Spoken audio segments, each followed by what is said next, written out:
あそこはちょっとアイリットだなっていうふうに。俺もめちゃめちゃ思ってる。あそこにめがけて MV を見ていくって感じもあるぐらい光だったよ。俺はそんなにピンときてないですけど。本当においみなみちゃんみたいなこれめちゃめちゃいいじゃんっていう、前も言ったその第3世代の時に聞いてた感覚をやっぱり思い出して、それこそ作を追うことじゃないけど、ますます好きになっているところがある。それはいいだろ別に。イ・ジョホンおよびザ・ミューズが大衆性を狙いに来たっていうこと。2月5日、リセンヌがグローアップでカムバックしました。わグローアップはリセンヌのセカンドミニアルバム、グローアップ同名のタイトル曲ですね。で、リセンヌは2024年3月にデビューした第5世代のビジュアルガールズグループで、音楽的には第3世代の雰囲気をまとっているっていうことでも人気急上昇中の5人組です。はい。皆さん、音の香りの正体はいかがでしょうか。今のくだりというか文言は、リセンヌのグループ紹介の動画の締めに放った言葉というか、で、彼女たちのグループのポテンシャルをその残り香として残したという動画にしたんですけど、その香りの正体、セカンドミニアルバムグローアップは前作、ファーストミニアルバムシンドロームから約5ヶ月ぶりとなるカムバックです。で、アルバムおよびタイトル曲のグローアップは、輝くとか、光を放つとか、ラメ入りの化粧品とかを使うときによく使われる言葉。ああ、なるほど。そこで耳馴染みがある言葉っていう感じはあるんですけど、俺はこれ最初見たときに、人気急上昇中の意味も込めて成長する方のグローアップかと一瞬空目しちゃったんですけど、俺はそっちだと勘違いしてたよ。そのリセンヌも R だから、R かと思っちゃったんですけど、こっちは L のグローアップです。で、その L の方のアルバムグローアップは、このアルバムの説明としては単純なルックスの変化を超え、スタイル、自信感、そして実力まで肯定的に変化したリセンヌの成長期を盛り込んだアルバムだと説明されてたので、空目したんですけど、ダブルミーニングでもある。ああ、なるほどね。あながち間違いじゃなかった。間違いじゃなかった。だったら、このアルバムのタイトルの方を R の方のグローアップにして、タイトル曲の方をこの L の方のグローアップとかにしてもよかったのかなとは思ったんですけど、確かに。その響きが似てるっていうのは日本人的な耳のセンスの話かもしれないし、その L と R に変えちゃうと外国人からするとめちゃめちゃ違うように聞こえちゃうんだとしたら、そういう手もないとは思うんですけど、日本人の感覚的にはそっちも面白いかなと思っちゃって、タイトル曲の方のグローアップは彼女たちならではの無限的かつ希望的なメロディーと中毒性のあるフックが印象的なダンスナンバーで石鹸の香りを堪能できる楽曲だっていう説明があって、だから音の香りのコンセプトが今回は石鹸だと説明されています。で、CD にも石鹸をかたどったステッカーなどが入ってたりしてます。で、他にもトレーラーとかには洗濯表示の記号なんかも使われてたので、洗濯したての爽やかな香りから連想される太陽の香り、イコール光みたいな意味も含まれてるのかなと思います。MV にもシークレットサンシャインっていうフェーズ3かな、その太陽の光っていうのがちゃんと出てくるので、そういう辺は多分意味をしてるんだと思います。その説明の続きとしては、香りに惹かれて光によってさらに輝く私と私たちを期待するリセンヌのときめきが歌詞に込められているという説明があります。だから成長、そこに巻き込まれる人々、ファンの広がりみたいなのを匂い、香り以上に、波及力のある光っていうものに成長させるっていうか、そういう願いが込められてるのかなと思います。香り以上の波及力をっていうところ。で、さっき言ったグループ紹介の動画で、トピックとして触れてたことなんですけど、信頼して読む辛口完成音楽ウェブマガジン、イズムが、同志イズム。特に評価してるリセンヌなんですけど、今作のアルバムにも星4と相変わらず高い評価を与えています。ということで、信頼してみるにはまだまだ足りないという我がチャンネルではありますけど、ただ、その我々にとっての光であるリセンヌの新曲、グローアップはいかがでしたか？めちゃめちゃ良かったよ。一つポイントだなって思ったのは、これ我々の同志イズムにも書いてありましたけど、サビのとこ、てってってってってってってってっていうところ。スキャットね。そう。あそこはちょっと、アイリットだなっていうふうに。めちゃめちゃ思ったんだけど、あそこだけじゃなくて、ベースのサウンドがジャージクラブっぽいっていうか、それもあってすごくアイリットっぽいし。こういうふうになかったっけ？あと俺はだからちっちゃい扉を最後の方書いてる、あそこの覗く感じとかは、MV の雰囲気も合わせてすごくアイリットっぽいなと思う。そうだから配信の時だっけな、ティーザーが出た段階でアイリットっぽくないですかって言われた時に、いや俺は全然そんなこと思わないんだけどって言ったんだけど、蓋を開けてみたらちょっとアイリットっぽかったねっていうところはあるけど、MV のさ、それこそ爽やかな石鹸の香りっていう感じがぴったりだったりとかするんだけど、ウォニがさ、針で指を刺されるとかさ、それこそその後にウォニが座ってるテーブルのさ、手のオブジェとか置いてあったりとか、最後のその刺された指を気にしてるシーンでもあるからね。爽やかなんだけど、ほのかにちょっと不穏な感じっていうか、ちょっと怖いよね、冒頭としては。そう、だから、そそれこそ紹介動画の時に、ちょっとレドベルの名前が出たじゃん。やっぱりそこら辺のレドベルの香り。だから、そういう部分でも今作も引き続き MV っていうところでもあるけど、そのレドベル好きな人も結構惹かれてるんじゃないかなってやっぱり思って、当然レドベル第3世代っていうのもあるし、あと MV で言うとさ、めいちゃん結構印象的なシーン多かったと思うけど、俺はね、今回は、そのめいちゃんが、その甘い歌声じゃん、一番。めいちゃんのパートがめちゃめちゃいいんだけど、めいちゃんから鬼になってすぐまためいちゃんに戻る時の声のこう、うねり方とかめっちゃいいし、これは今からチェンさんが言うかもしれないけど、から先に奪っちゃうけど、ピッピッピッってさ、チックタックの音が鳴る時に、サビが始まる前の下出し。あれやばいね。あのビジュアルインパクトたるや。あれだから音楽番組でもやってたし、ダンスパフォーマンスとか。スポットね。そう。必ずあれはやってて。俺だからもう、今回の MV 大優勝はもうめっちゃめいちゃん。めちゃめちゃめいちゃん。あれはね、ちょっとあざといよね。あれはいいね。あそこにめがけて MV を見ていくって感じもあるぐらい。光だったよ。石鹸の香りみたいなね、もっと強かったよね。あとさ、ティーザーだったらさ、みなみちゃんピンクヘアになってたけど、MV の方ではさ、この銀のさ、なんかちょっと長方形のメガネかけてたじゃん。あれ、やばいね。俺はそんなにピンときてないですけど。本当におい、みなみちゃんみたいな。これめちゃめちゃいいじゃんっていうふうに思ったし、あとさ、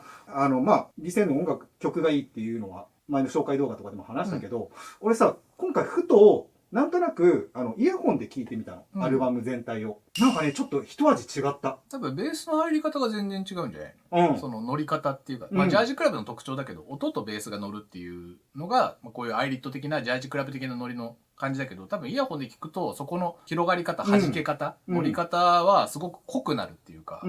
結構爽やかな曲調じゃん。だけど、多分そういうイヤホンとかちゃんとした音響で聞くと、強くて、グルービーで、こう、インパクトがすごいある曲に聞こえるんだろうなとは思う。そう。しかも、グローアップだけじゃなくて、収録曲とか、全部そうだけど、それこそ、やっぱりパソコンとかさ、その、音が広がっていくようなやつじゃなくて、こう、密閉して聞く感じだと、なんか、俺久しぶりに、その曲を聴く楽しさっていうか、それこそその、前も言ったその第3世代の時に聴いてた感覚をやっぱり思い出して、イヤホンで。もちろん第4世代、第5世代とかさ、好きなグループたくさんあるし、曲も好きなのはたくさんあるんだけど、なんか本当に純粋に、その曲を聴いてて楽しいというか、ワクワクするっていうか、だからイヤホン聴きながら歩いてたその感覚がすっごい良くて、だからこれはちょっと、やっぱり他のグループとは違うなみたいなやつがあったから、アルバム全部を聴いた方がいいかなっていう気がするし。それはやっぱあれだよね。プロデュースしてるイジュホンおよびザ・ミューズの手腕だと思うし、ちなみに今の感想で俺がリマインドした、思い出した香りは、あなたがマグネティックの時に言ってた感想とすごく似てます。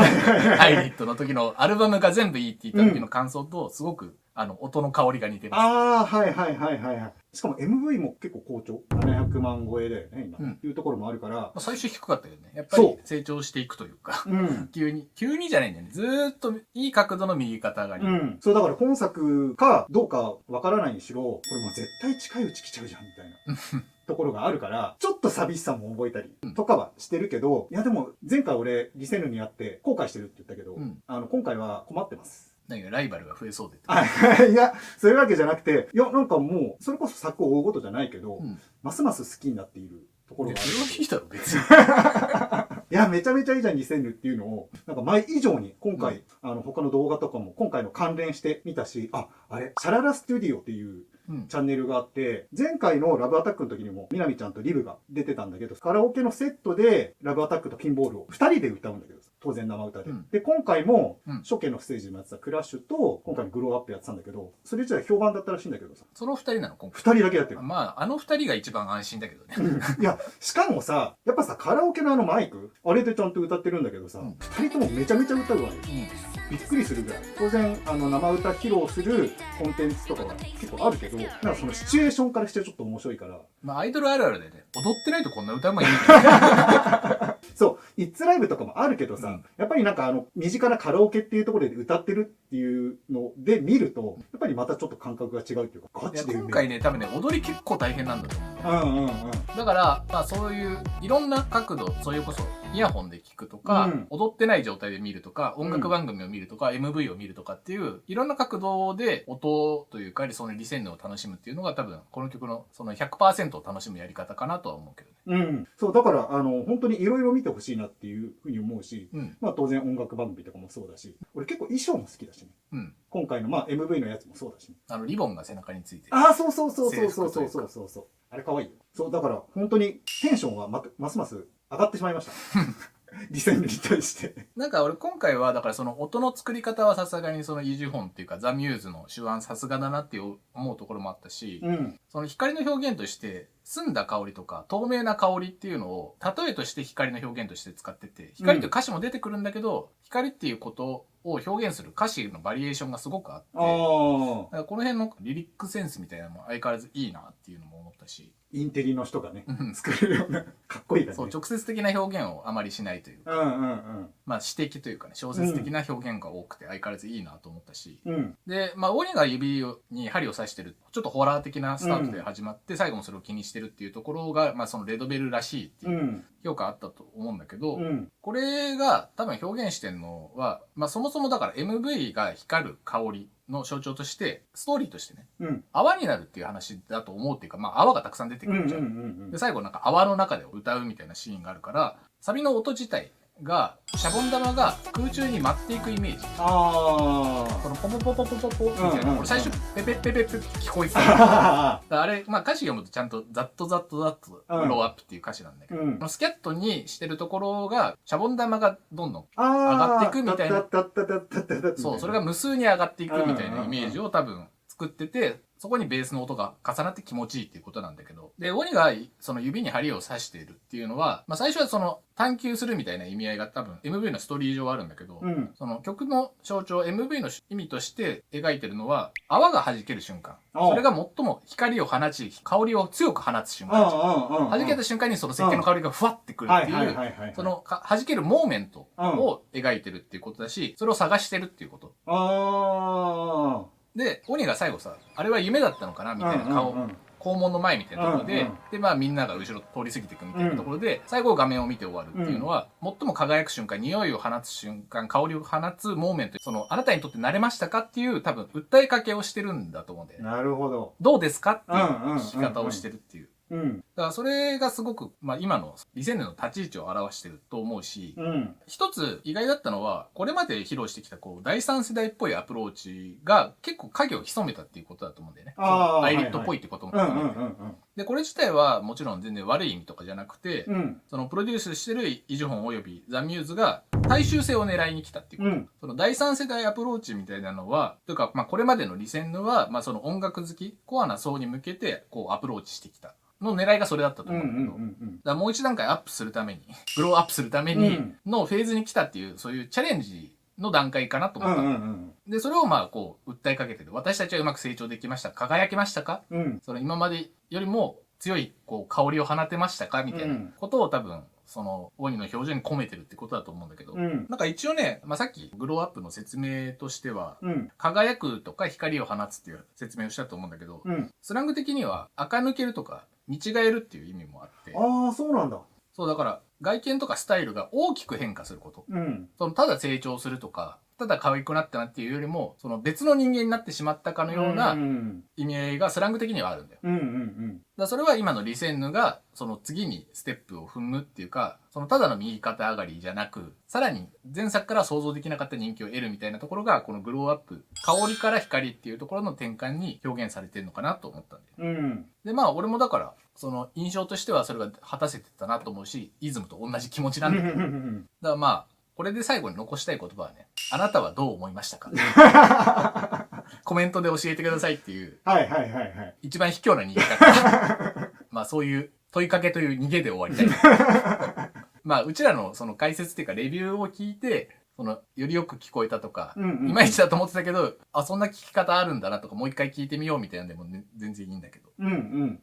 そのリセンヌのこの成長というか、の狭間にあるこの曲を聞いて皆さんは、リマインはどう思ったのかっていうのを、まあぜひ感想としてコメントとかに残してもらえればと思います。いい香りだったっていうコメントがね、たくさん来ることを願っております。Baby,